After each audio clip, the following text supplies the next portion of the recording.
Hello everyone, welcome to Shri classes. आज के video में हम देखेंगे नागरिक शास्त्र शिक्षण से कुछ बहुत ही महत्वपूर्ण प्रश्नों को। तो जो लोग इस चैनल पर नए हैं प्लीज़ चैनल को आप सब्सक्राइब कर लीजिए और वीडियो आपको पसंद आता है तो इसको अपने दोस्तों को शेयर करिए ताकि वो भी इसका लाभ उठा सकें। चलिए आइए वीडियो को शुरू करते हैं। नागरिक शास्त्र से हमने बहुत ही महत्वपूर्ण प्रश्न लिए हैं जो आपकी परीक्षा में आने की इसकी पूरी संभावना हो सकती है, तो इसको आपको देख लीजिए। चलिए शुरू करते हैं वीडियो को। आज का पहला क्वेश्चन है, मानव के कितने पक्ष होते हैं? तो मानव के 4 पक्ष होते हैं। कौन कौन से? जैविक पक्ष, मनोवैज्ञानिक पक्ष, दार्शनिक और आध्यात्मिक पक्ष और समाजशास्त्रीय पक्ष। ठीक, चलते हैं नेक्स्ट क्वेश्चन की तरफ। किसने कहा है मनुष्य एक सामाजिक प्राणी है? तो अरस्तु ने कहा है कि मनुष्य एक सामाजिक प्राणी है। नेक्स्ट क्वेश्चन चलते हैं। कौन सा शब्द मनुष्य में निहित सामूहिकता की मूल प्रवृत्ति का द्योतक है? तो कौन सा शब्द है? सामाजिक शब्द। नेक्स्ट चलते हैं अगले क्वेश्चन की तरफ। सिविक्स, ये क्वेश्चन बहुत ही इंपॉर्टेंट हो सकता है, ये आ सकता है क्वेश्चन। सिविक्स शब्द का उद्गम किस भाषा के 2 शब्द से हुआ है? तो सिविक्स शब्द का उद्गम लैटिन भाषा के 2 शब्द से हुआ है। ठीक है, अब चलते हैं वो 2 शब्द कौन कौन से हैं। वो 2 शब्द हैं सिविस, CIVIS सिविस एंड सिविटास। 2 शब्द आ सकता है, उसका नाम भी आ सकता है, कई तरह से क्वेश्चन बता दो। सिविस एंड सिविटास, इसको देख लेते हैं क्या होता है। सिविक्स, सिविस का अर्थ होता है नागरिक, देखिए यहाँ पे लिखा है नागरिक, एंड सिविटास का अर्थ होता है नगर राज्य। ठीक है, तो इन्हीं दोनों से मिलकर के बना है आपको जो वर्ड सिविक्स, नगर राज्य जिसमें नागरिक रहते हैं। ठीक है, नगर राज्य का अर्थ यानी पोलिस एक वर्ड होता है, पोलिस, POLIS, पोलिस, इसका भी अर्थ होता है नगर राज्य। इसी पोलिस वर्ड से पॉलिटिकल साइंस भी बना है, यानी राजनीतिक शास्त्र भी इसी पोलिस वर्ड से बना है। तो ये भी क्वेश्चन आ सकता है। तो इसमें आपको 4-5 तरह के क्वेश्चन मिल सकते हैं। सिविक शख्स का उद्गम कहाँ से हुआ है, किस भाषा से बना है, कितने शब्दों से मिलकर बना है, शब्दों के नाम क्या क्या हैं, सिविस एंड सिविटास, सिविस शब्द का अर्थ क्या होता है, सिविटास का अर्थ क्या होता है। ठीक है, सिविटास का और क्या अर्थ होता है और किस भाषा से बना है। तो इस तरह से क्वेश्चन इसमें 4-5 तरह के क्वेश्चन बनेंगे, इसको आप याद कर लीजिए। सिविट, सिविटास, सिविस का मतलब होता है नागरिक एंड सिविटास का नगर राज्य। नेक्स्ट क्वेश्चन चलते हैं। क्वेश्चन नंबर 5 है, किसने कहा है नागरिक शायद नागरिकता का विज्ञान का दर्शन करता है? ये भी बहुत ही इंपॉर्टेंट क्वेश्चन लग रहा है, ये आ सकता है एग्जाम में। तो किसने कहा था? पुन्ताम्बेकर ने कहा था। याद कर लीजिए, नाम थोड़ा सा बहुत ही डिफरेंट है, पुन्ताम्बेकर ने। नागरिकता, नागरिक शास्त्र नागरिकता का विज्ञान तथा दर्शन है। किसने कहा है? इसमें से एक क्वेश्चन तो 100% आता है सब्जेक्ट वाले में कि किसने कहा है, ये क्या परिभाषा है, ये जरूर आता है। किसने कहा है नागरिक शास्त्र नागरिकता का विज्ञान तथा दर्शन है? पुन्ताम्बेकर ने। ठीक है, इसको याद कर लीजिए, ये आएगा क्वेश्चन पक्का, 100% आएगा ये। नागरिक शास्त्र का सिद्धांत हमें क्या सिखाता है? ये भी बहुत इंपॉर्टेंट है। नागरिक शास्त्र का सिद्धांत हमें सिखाता है रहो और रहने दो। इस सिद्धांत का मतलब क्या है? इस सिद्धांत मनुष्य से मनुष्य के बीच प्रेम, सहयोग, सद्भावना उत्पन्न करता है, इसीलिए इस सिद्धांत को कहते हैं रहो और रहने दो। इसका आंसर हो गया 6 का। नेक्स्ट चलते हैं। किसका मत है कि नागरिक शास्त्र प्रतिदिन के लिए जीवन की विद्यालय तथा अन्य अध्ययन के अंतर्गत लाता है? तो यानी किसने कहा था ये चीज़? नागरिक शास्त्र प्रतिदिन के जीवन के को विद्यालय तथा अध्ययन के अंतर्गत लाता है, ये कहा था EM वाइट ने। ये भी याद कर लीजिएगा नेम, EM वाइट ने कहा था। नेक्स्ट है, किस वर्ष शिक्षा आयोग ने सामाजिक अध्ययन के प्रतिपादन को सिफारिश की? ये भी आ सकता है, इंपॉर्टेंट क्वेश्चन है। 1952 to 53 में, 1952-53 में माध्यमिक शिक्षा ने क्या किया कि सामाजिक अध्ययन को शिक्षा में प्रयोग किया जाए, पाठ्यक्रम के रूप में प्रयोग किया जाए। कुछ दार्शनिक विचारधाराएं दी होंगी ऑप्शन में, कुछ नहीं दी होंगी, तो उसको आप जान लेंगे। तो क्या जो पाठ्यक्रम के लिए आवश्यक होती हैं उसी के आधार पर पाठ्यक्रम का निर्माण किया जाता है। तो विचारधाराएं, दार्शनिक विचारधाराएं क्या हैं? आदर्शवाद, प्रकृतिवाद, प्रयोजवाद और यथार्थवाद। नेक्स्ट चलते हैं अगले क्वेश्चन में। आधुनिक प्रणाली विज्ञान का उद्गम जॉन, यहाँ पे ये भी नाम याद कर लीजिए, क्वेश्चन ये भी बन सकता है।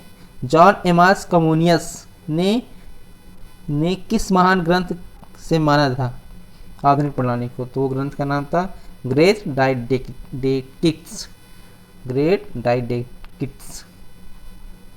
नेक्स्ट चलते हैं अगले क्वेश्चन की तरफ। रूसो ने किस ग्रंथ को शिक्षा शास्त्र का आधार प्रदान किया था? रूसो ने किस ग्रंथ को बनाया था शिक्षा शास्त्र का आधार? उस ग्रंथ का नाम है एमिल। क्या उन्होंने बनाया था आधार? 4 आधार उन्होंने बनाए थे। Learning by doing, learning by experiment, learning by observation और लर्निंग बाय डिस्कवरी। यानी करके सीखना, लर्निंग का मतलब सब सीखना हो जाएगा, करके सीखना, प्रयोग करके सीखना, निरीक्षण करके सीखना और खोज करके सीखना।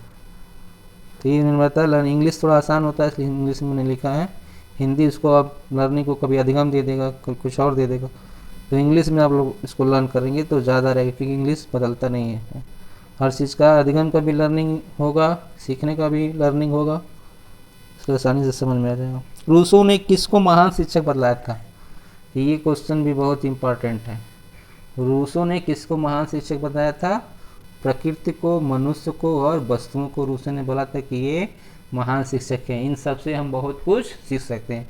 प्रकृति से हम बहुत सीखते हैं, मनुष्य से हम बहुत सीखते हैं और वस्तुओं से भी हम बहुत कुछ सीखते हैं। इसलिए उन्होंने कहा था कि प्रकृति, मनुष्य और वस्तु क्या है?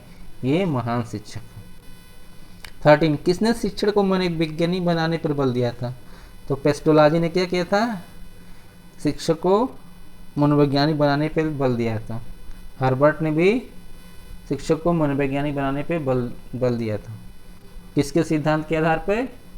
रुचि के सिद्धांत के आधार पर। ये भी क्वेश्चन आता है, किसके सिद्धांत के आधार पर हर्बर्ट ने शिक्षा को मनोवैज्ञानिक बनाने पर बल दिया था? तो रुचि के सिद्धांत के आधार पर। नेक्स्ट चलते हैं अगले क्वेश्चन की तरफ।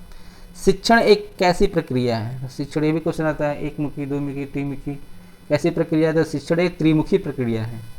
इसमें 3 लोगों को समाहित किया जाता है। कौन कौन से? एक होता है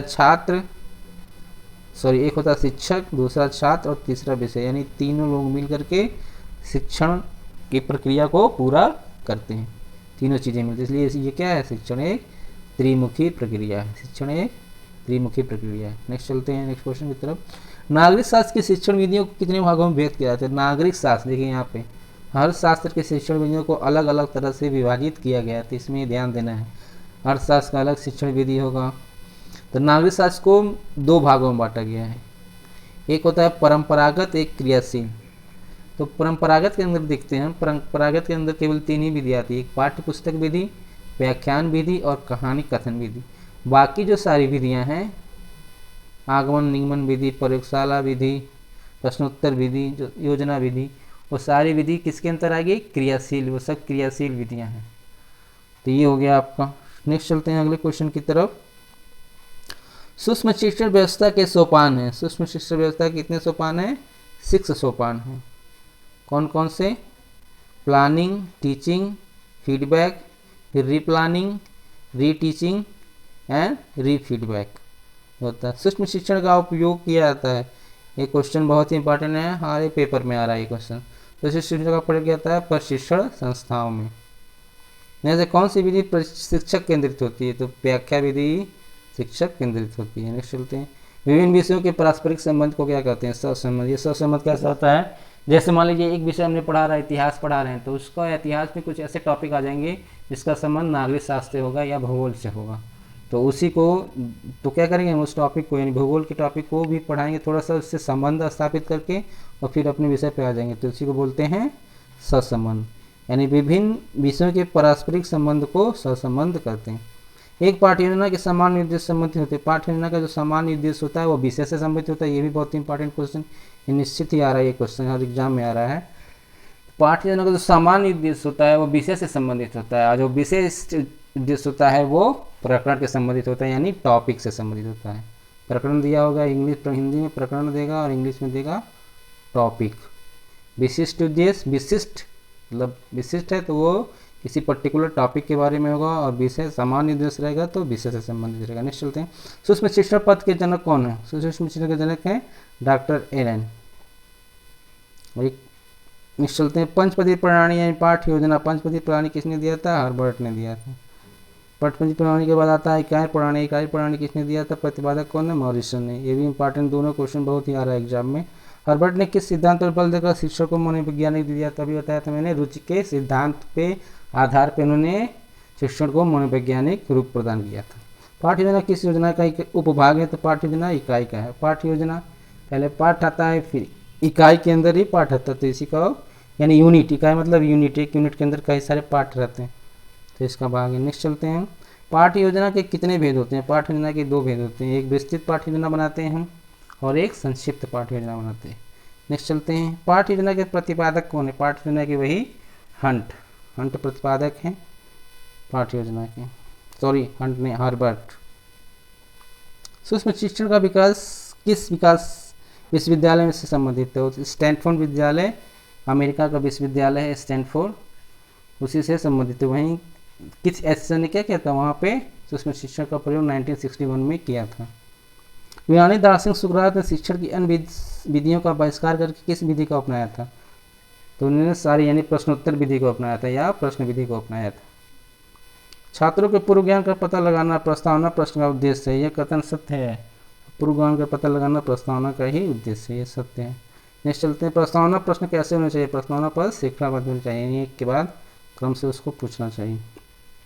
कौन से प्रश्न छात्रों के मस्तिष्क को जागृत विचारणी क्रियाशील बनाने में दृष्टि किए जाते हैं? ये होते हैं विचारात्मक प्रश्न।